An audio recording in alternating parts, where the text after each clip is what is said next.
皆様こんにちは、おともです。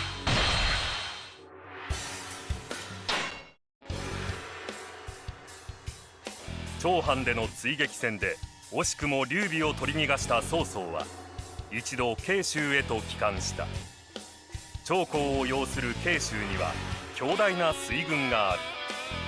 孫悟との戦いに備え、これを曹操軍に取り入れることが狙いであった。対する孫悟は古徳周瑜の主導で徹底抗戦を決断。逃れ来た劉備と連合すると石壁の地で曹操を迎え撃った。世に言う石壁の戦いである。一介の武人である天衣もこの戦で大きな転機を迎える。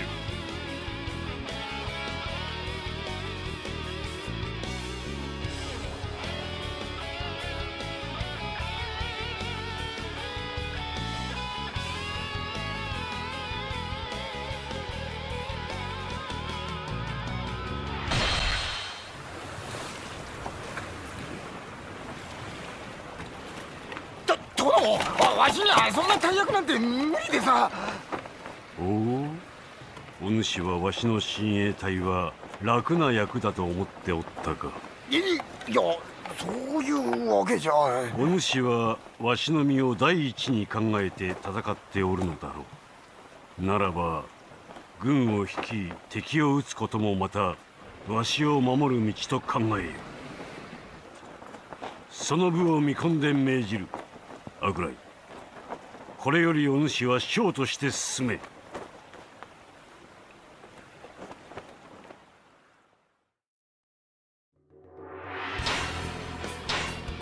切れていいですか？やめてください。ほんとマジでなんだよ。体力維持 70% 以上維持って、30とかならまだわかるよ。70は無茶だろどう考えても。そしてそんな強キャラでも苦しい先行を天意にやらせるな。狂ってるだろ。なんなら体力維持なんて一番適正ないからな。生身で突っ込むしか能がない天意に安全プレイの概念はな。そもそも今作はちゃんとやればノーダメいけるゲームじゃない。そういうゲームでプレイを萎縮させる目標をつけちゃダメだろうが。開発中はいけるはずだったんだろ。回避ガーキャン全方位ガードもあるんだぜ。見立てが甘いんだよ。だがそれでもやらねばならんのだ。あと撃破数稼ぎもそこそこやりたいんで。体力維持あるここで撃破数稼ぎすんの。いや後半3ステージの中でも、いい稼ぎスポットあるんだわここ。それにステージ構成自体はそんなでもないんで。きついのは体力維持だけなんで、その体力維持が問題なんだろうが。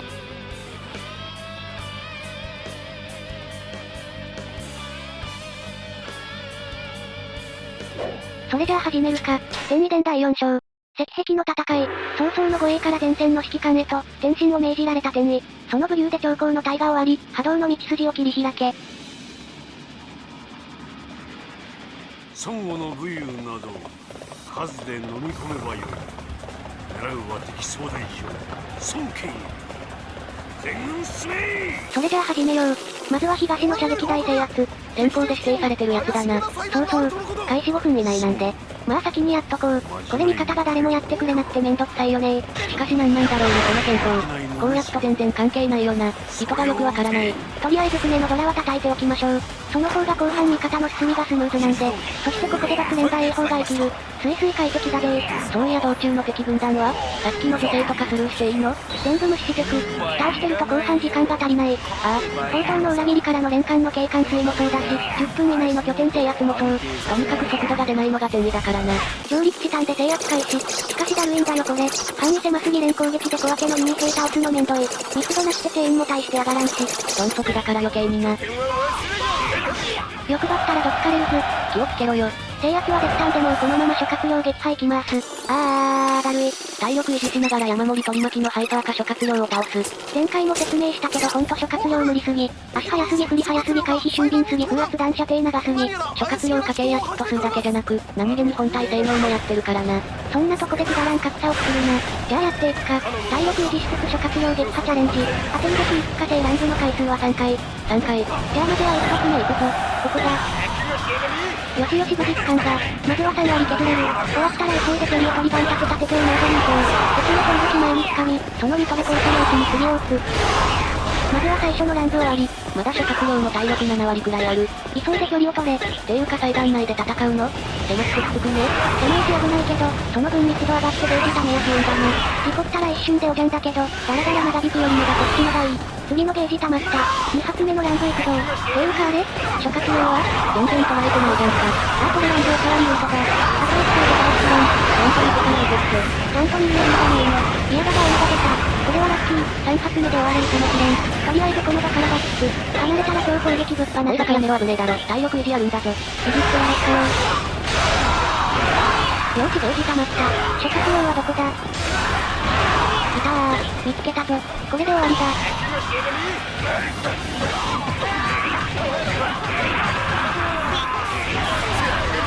よーし、諸葛亮倒した。体力維持守って、急ぎこの場から脱出せよ。あれ他の奴らはもうきついです。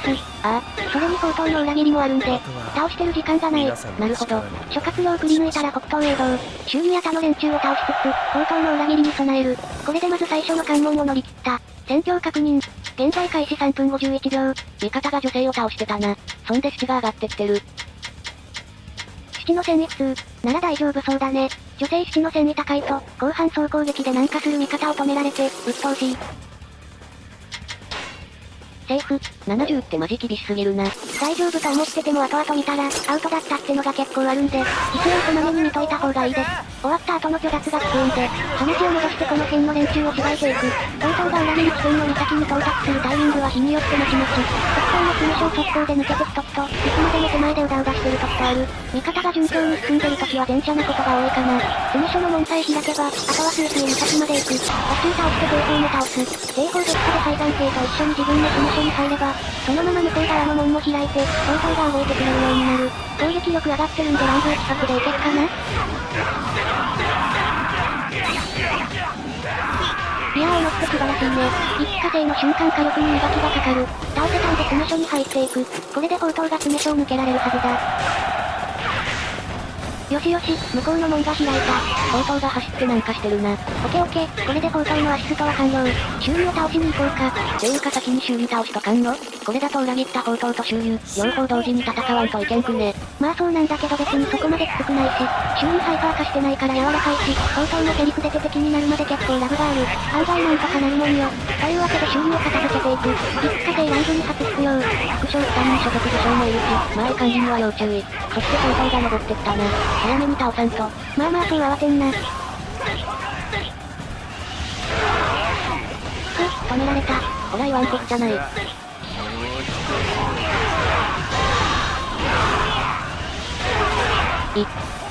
さっきから危なくかんだよ。ちょっと油断したわ。まあゲージ溜まったんで、これでフィニッシュよ。砲塔がもう敵になってんぞ。兵器兵器、砲塔はハイパーかこそそれが完全に短期。力口の火力の敵ではないわ。話しつつ注意ですと、これで砲塔と戦える。砲塔は一応氷物性持ちなんで、そこだけ注意。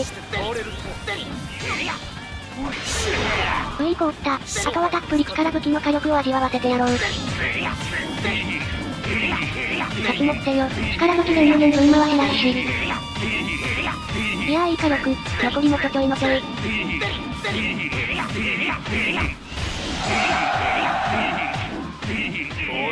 げだね。ここは退散させてもらうよ。ちょい危うかったけど周囲砲塔撃破。体力維持もまだセーフ。だいぶ際どかったけどな。これで諸葛亮の祈祷と砲塔の連関の計、2つの可否が決まった。そうそう分シナリオではその2つの可否が決まり次第、即座に火警発生。一つでも冠水されていると炎上区域が広がり式低下からの、敵軍総攻撃で一気に大ピンチ。そして火警で燃えた戦艦では、最大体力が自動的に7割未満まで減少。この意味わかりますね。つまり2つの制約を阻止できないと、燃える戦艦内での戦闘を余儀なくされ、自動的に体力維持が必要になってしまう。ということ。総攻撃を始めた敵は複数方向から戦団に入ってくる。そうなるともう取れる策は、孫権暗殺くらい。7割維持の意味がここでわかるホラー。家計の契約阻止のニュアンスを出したいんだろうけど、あまりに過酷すぎる。素直に祈祷阻止と連関の警冠水阻止を、先行に入れればよかったのに。そしたら射撃台制圧先行も外せたし。話を戻して東一人で制圧。これで先行に達成。こっからどうすんの？ここからはさっき放置した祭壇組を倒しに行く。味方が倒すには時間かかるんで、この強行の苦戦って郊外のだよな。達成感でいいの？さすがに倒せるよ。味方の総攻撃が始まれば、他の味方も合流するし。というわけで旅網諸活金ロスを片付けるぞい。みんなちょっと消耗してんな。さっきの戦いのダメージだな。おかげで煙もはかどるぞい。そして味方の被害も最小限。士気上昇して総攻撃開始。ようやく味方が働いてくれる。連合軍もそうだけど、味方の大半が動き出すのが後半なんだよな。だから前半は短期の高い考察中心。あまり味方との共闘感がないのが惜しい。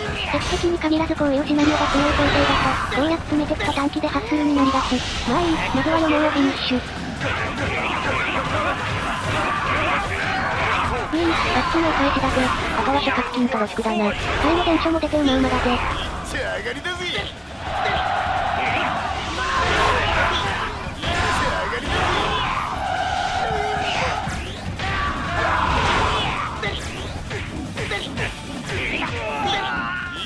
がりだぜ。諸活金撃破、あとはロシク。なんか基本がピンチ状態。こらこらはしゃぐな。これであとはロシクだけ。思った以上に祭壇での戦いで、みんな消耗してたんだな。体力維持戦闘なければ楽しく歯応えある戦闘のはずなのに、もったいないね。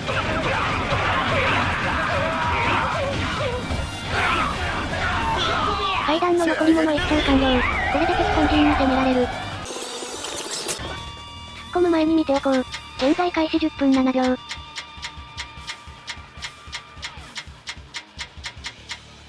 郊外の配送も時間の問題か。問題なし。さてさてここからが本題ですよ。これより撃破数稼ぎを開始します。マジでやるんですか？体力維持あるのに。ここの敵本陣マジでよってな。この端っこの傾斜密集ゾーン。ここが撃破数稼ぎに最適なのじゃ。孫権とその取り巻きを傾斜ゾーンに誘導。集まったら強攻撃でドライブ開始。撃破数700人行くまで走り回れ。理想は800人。あの体力維持あるって忘れてませんよね。忘れるわけなかろう。気をつけて、慎重に、走り回りながら。あのさ、この敵に乱暴したけどです。まあよくあることよ。アイテムは狙って出せんから。しょうがないね。じゃあドライブ開始だぜ。この程度でビビってるか？まだまだ行くぞ。先が長そうですね。やっぱ前半タックルの範囲が狭くてだな。結構長いこと走り回らないといけません。頑張りましょう。マジで体力維持あるステージでやることじゃないんだよな。まあでもなんとかなんない。練習でも受けたんだ。すげえグレーじゃねえか。心配すんな。体力維持は失敗してない。一気にすぎんだよな。こういうか撃破数稼ぎなら感情やガッツ心情ではできんの？できないことはないけどやりづらいんだよな。感情は野戦中心で敵本陣も狭い。ガッツ心情は単純に性が硬い。見えてんだよ。さっきの修理戦と違って、うるせえぞ。撃破数間もなく600人。600人到達。よしよし、700人までもう一踏ん張り。ちなみにプレイヤーが短期の場合、特性はガード崩しの一斉攻撃を可能。単体ではなく集団で進化してくるので、これに強攻撃を認めて崩されてはつまらない。なので技前後、技中の敵兵の動向には要注意。つまりずっとですね。敵兵の一斉攻撃はプレイヤーとの距離で技が変わる。なのでそれに応じてタックルの移動の仕方も変える。近距離で溜めてる兵からは離れ、中距離の場合は垂直に移動。中距離だと正面に飛びかかるタイプだからな。そして遠距離の走って飛んでドスンには、走ってるやつには突っ込む。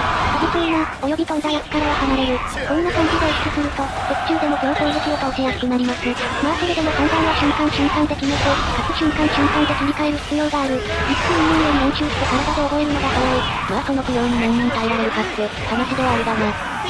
主軍を倒し、もう敵将は孫権だけだね。あとは800まで稼ぎつつ、とっととフィニッシュしよう。そして長く走り回ってたからさすがに味方が来たか。やっぱ来るの遅いよね君たち。中央の船を動かしてないと味方が北海と南西、それぞれわざわざタイム割りしてくるもんな。自分が事前に動かせるあの位置、諸活用倒して階段だけから降りた後は、それならありかも。次からそうしてみようかな。撃破数800突破、メースを大幅強化、大満足。それじゃあ孫権をフィニッシュ。お待たせしました。及ばせながらご助勢しますぞ。まだ私の大使はついえてはいない。孫権撃破、これで攻略完了です。守りきった。体力維持。孫悟の軍団何するものぞ。さあこの大河に勝利の美酒を振りまかん。わしにかかりゃ今回楽勝だぜ。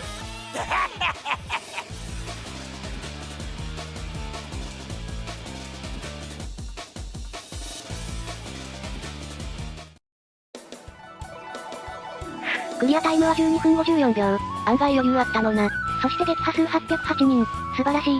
体力維持しながら撃破数稼ぐのむちゃくちゃすぎるわ。いやーしかし、天意でもいけるもんだな。正直無理だと思ってた。それはそう。お供もそう。やっぱり。ただ改めて体力維持以外は淡白なステージだね。拠点制圧の時間も割と緩いし、攻略じゃなくて、戦法で難しくなってるステージだな。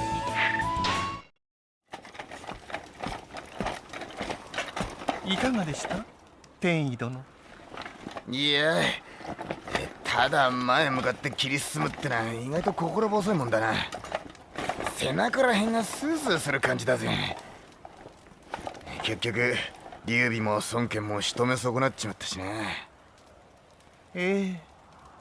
この石壁にて乱世に美しく幕をとはいきませんでした。ですが天意殿のその顔、何かしら得るところがあったようですね。ああ、わしのこの手で御大将の道を切り開く。それがこれからのわしの戦いよ。では、天意伝第4章はここまで。終盤が見えてきたね。本当の地獄はここからだぞ。それではご視聴ありがとうございました。